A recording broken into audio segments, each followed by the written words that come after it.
आज हम एक रेगिस्तानी जासूस की कहानी सुनेंगे।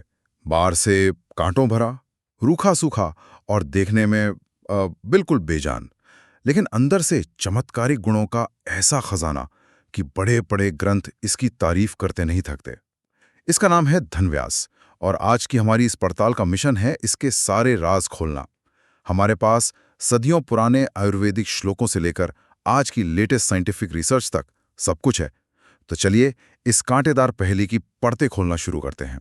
और ये कहानी शुरू होती है एक बहुत ही गहरे आयुर्वेदिक सिद्धांत से कि कोई भी चीज़ जिस माहौल में पनपती है वो माहौल ही उसके गुण तय करता है। जो तपते रेगिस्तान की मुश्किलों को झेल सकता है उसमें बीमारियों की गर्मी को शांत करने की ताकत भी होती है। धनव्यास इसी का सबसे बड़ा सबूत है। और इसकी कहानी मतलब इसके नामों से ही शुरू हो जाती है। भाव प्रकाश निघंटु में एक श्लोक है जो इसके कई नाम बताता है। अच्छा, तो इसकी पहचान इसके नाम में ही छुपी है। बिल्कुल। श्लोक कहता है, धन्वयास्तु दुरालभा दुष्पर्शा समुद्रांता कषाय उष्णाच कच्छुरा। इसमें इसके 3 सबसे दिलचस्प नाम हैं, धन्वयास, दुरालभा और दुष्पर्शा। दुरालभा, इसका मतलब तो हुआ जिसे पाना मुश्किल हो। और दुष्पर्शा यानी जिसे छूना मुश्किल हो। ये नाम तो सीधे सीधे इसके कांटों की वजह से रखे गए होंगे। हाँ बिल्कुल। दुरालभा का मतलब है कि एक तो ये हर जगह नहीं मिलता, और मिलता भी है तो इसके कांटों की वजह से इसे इकट्ठा करना बहुत मुश्किल होता है। जब मैं आयुर्वेद पढ़ रही थी तो हमें इसे रेगिस्तान से इकट्ठा करने के लिए भेजा गया था। यकीन मानिए, इसके नाम दुरालभा और दुष्पर्शा बिल्कुल सही हैं। इसे बिना छुबे तोड़ना लगभग नामुमकिन है। ये आपको बताता है कि ये पौधा अपनी रक्षा करना जानता है। और तीसरा नाम धनव्यास, ये तो बड़ा काव्यात्मक लगता है। ये इसका सबसे खूबसूरत नाम है। धन्व का मतलब है रेगिस्तान और यव का मतलब है जौ या अनाज। तो धन्वयास का मतलब हुआ रेगिस्तान का अनाज। ये नाम बताता है कि ये पौधा उस बंजर जमीन में भी जिंदगी देता है, ठीक वैसे ही जैसे अनाज देता है। ये सिर्फ एक पौधा नहीं है, बल्कि इस बात की मिसाल है कि मुश्किल हालात में भी जिंदगी कैसे पनपती है। कमाल है, मतलब इसके नाम ही इसकी आधी कहानी कह देते हैं। पर मान लीजिए हम इसे जंगल में ढूंढने निकलें तो इसे पहचानेंगे कैसे? इसके कांटे तो कई पौधों में होते हैं। बहुत अच्छा सवाल है। इसकी एक बहुत ही खास पहचान है जो इसे फैगोनिया की दूसरी प्रजातियों से अलग करती है। इसके कांटों के सिरों पर अगर आप बहुत ध्यान से देखें तो बालों जैसी एक बारीक नोक होती है। इसे पाइलीफेरस अपाइसिस कहते हैं। एक मिनट, कांटों के सिरों पर बाल, ये तो सुनने में बहुत अजीब लगता है। क्या ये आंखों से दिखता है या इसके लिए माइक्रोस्कोप चाहिए? और ये इतना जरूरी क्यों है कि इसी से इसकी पहचान होती है? ये बहुत बारीक होता है, लेकिन हाँ, ध्यान से देखने पर दिख जाता है। और ये ज़रूरी इसलिए है क्योंकि आयुर्वेद में सही पौधे की पहचान ही इलाज का पहला और सबसे महत्वपूर्ण कदम है। बिल्कुल। गलत पौधा फायदे की जगह नुकसान कर सकता है। इसके अलावा इसके हल्के गुलाबी या बैंगनी रंग के फूल होते हैं जो सर्दियों से ठीक पहले खिलते हैं। और इसकी पत्तियों पर मोम जैसी एक मोटी परत होती है जिसे क्यूटिकल कहते हैं। ये इसका अपना सनस्क्रीन और वाटरप्रूफ जैकेट है जो इसे रेगिस्तान की धूप और पानी की कमी से बचाता है। वाह, मतलब प्रकृति ने इसे जिंदा रहने के लिए हर तरह के औजार दिए हैं। चलिए अब इसके बाहरी रूप से हटकर इसके अंदर के गुणों की जासूसी करते हैं। आयुर्वेद में एक शब्द आता है रस पंचक। ये सुनने में बहुत भारी भरकम लगता है। क्या आप इसे मेरे जैसे किसी आम इंसान के लिए तोड़कर समझा सकती हैं? मान लीजिए ये जड़ी बूटी का न्यूट्रिशन लेबल है तो इस पर क्या-क्या लिखा होगा। आपने बहुत सही मिसाल दी। रस पंचक किसी भी जड़ी बूटी का पूरा बायोडाटा या कहें कि उसकी कुंडली होती है। इसमें 5 चीजें होती हैं: रस, गुण, वीर्य, विपाक और प्रभाव। एक श्लोक इसके मुख्य गुणों को बताता है। धन्व्यासो रसे तिक्तः कषायो मधुरो लघुआ शीत वीर्यः कटुरपाके। ठीक है, तो इस श्लोक के हिसाब से सबसे पहले आता है रस, यानी इसका स्वाद। वो कैसा है? इसका मुख्य स्वाद है तिक्त यानी कड़वा और कषाय यानी कसैला, जैसे करेले का कड़वापन और कच्चे केले या चाय का कसैलापन। आयुर्वेद में स्वाद सिर्फ जबान के लिए नहीं होता। कड़वा स्वाद शरीर में जमा गर्मी और जहरीले पदार्थों को साफ करता है, खून साफ करता है। और कसैला स्वाद शरीर में बहने वाली चीज़ों को रोकता है, जैसे दस्त या खून को, और घाव भरने में मदद करता है। अच्छा, तो इसका स्वाद ही इसके काम का सिग्नल दे देता है। स्वाद के बाद आती है इसकी वीर्य, यानी तासीर। इसकी तासीर ठंडी है या गर्म? श्लोक कहता है शीतवीर्य, यानी इसकी तासीर ठंडी है। इसे ऐसे समझिए जैसे आप गर्मी में खीरा खाते हैं या पुदीना इस्तेमाल करते हैं। शरीर को अंदर से ठंडक मिलती है। धन्यवास का असर कुछ वैसा ही है, लेकिन कहीं ज्यादा शक्तिशाली। यही गुण इसे पित्त से जुड़ी समस्याओं जैसे शरीर में जलन, एसिडिटी, फोड़े फुंसी और बुखार के लिए एक लाजवाब दवा बनाता है। स्वाद और तासीर से तो लगता है कि ये शरीर को बस ठंडा और साफ करता होगा। लेकिन मेरे सोर्सेज में एक बात लिखी थी जिसने मुझे उलझा दिया। वो ये कि पाचन के बाद इसका असर, जिसे विपाक कहते हैं, वो कटु यानी तीखा हो जाता है। ये क्या पहेली है?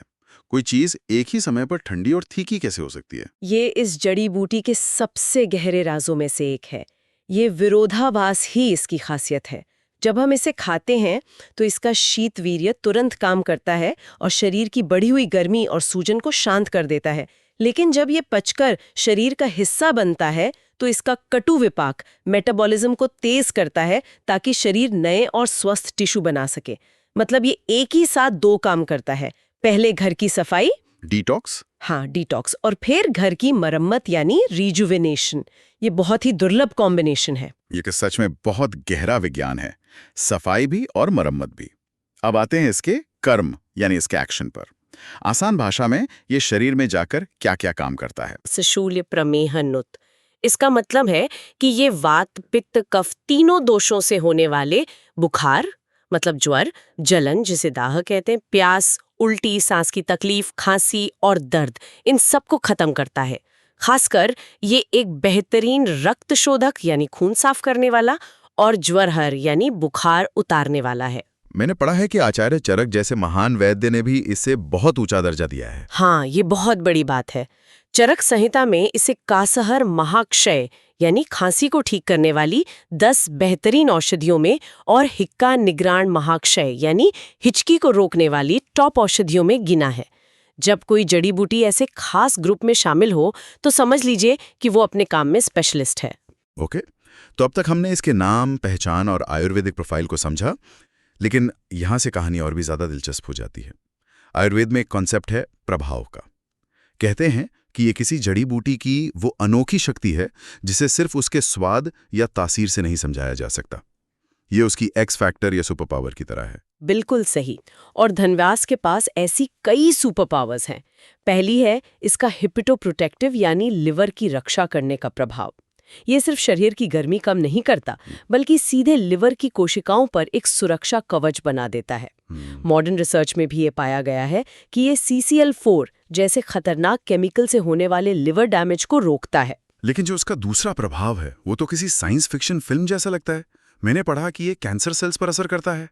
एक मिनट, ये तो क्या बात है? मतलब ये जड़ी बूटी एक स्मार्ट बॉम्ब की तरह काम करती है। यह कैंसर सेल और नॉर्मल सेल में फर्क करना जानती है। ये तो मॉडर्न मेडिसिन का सपना है। आप बिल्कुल सही समझ रहे हैं। इसे सिलेक्टिव साइटोटॉक्सिक प्रभाव कहते हैं।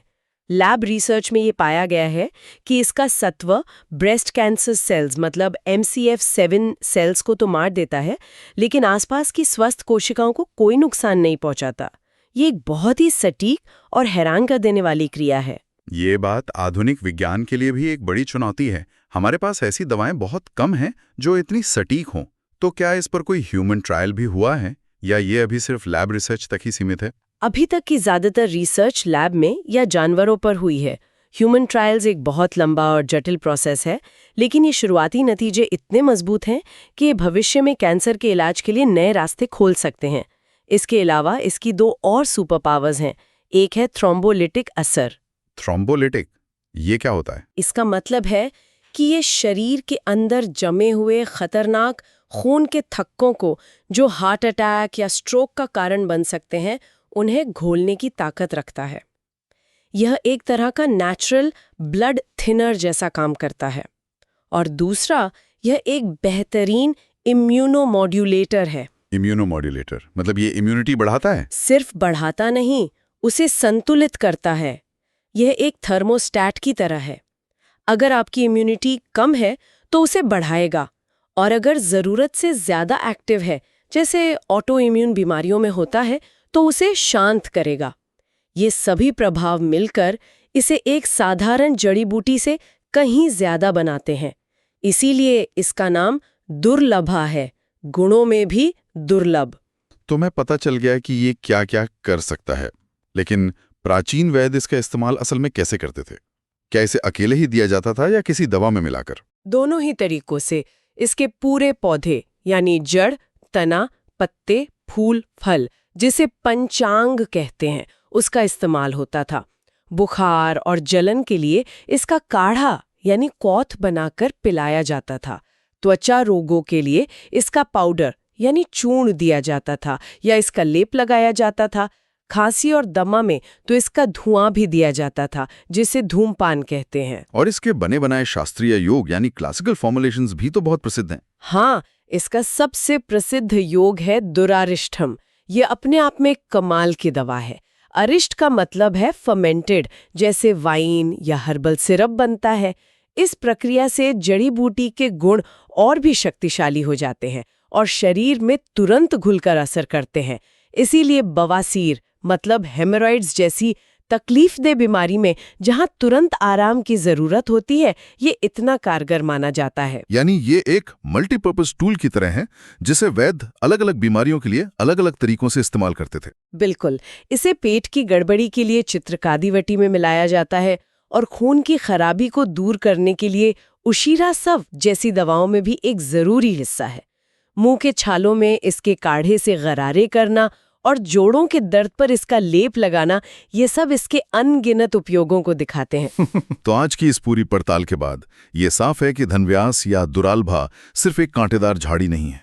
ये रेगिस्तान की सहनशीलता, आयुर्वेदिक ज्ञान की गहराई और प्रकृति के छुपे हुए खजानों का एक जीता जागता उदाहरण है। हमने इसके नामों के पीछे की कहानी से लेकर इसके आयुर्वेदिक गुणों और आधुनिक विज्ञान द्वारा प्रमाणित इसकी स्मार्ट बम जैसी सुपर पावर तक का सफर तय किया। इसका सार यही है कि धनव्यास एक ही समय में शुद्धिकरण मतलब डिटॉक्सिफिकेशन और पुनर्जनन मतलब रीजेनरेशन का काम करता है। ज्यादातर पित्त कम करने वाली औषधियां शरीर में रूखापन और कमजोरी भी लाती हैं, लेकिन धनव्यास शरीर की अतिरिक्त गर्मी और सूजन को शांत करता है, पर शरीर की मूल शक्ति को बनाए रखता है। आयुर्वेद में ये एक बहुत ही दुर्लभ और कीमती संतुलन माना जाता है। और अब श्रोताओं के लिए एक विचार छोड़ जाते हैं।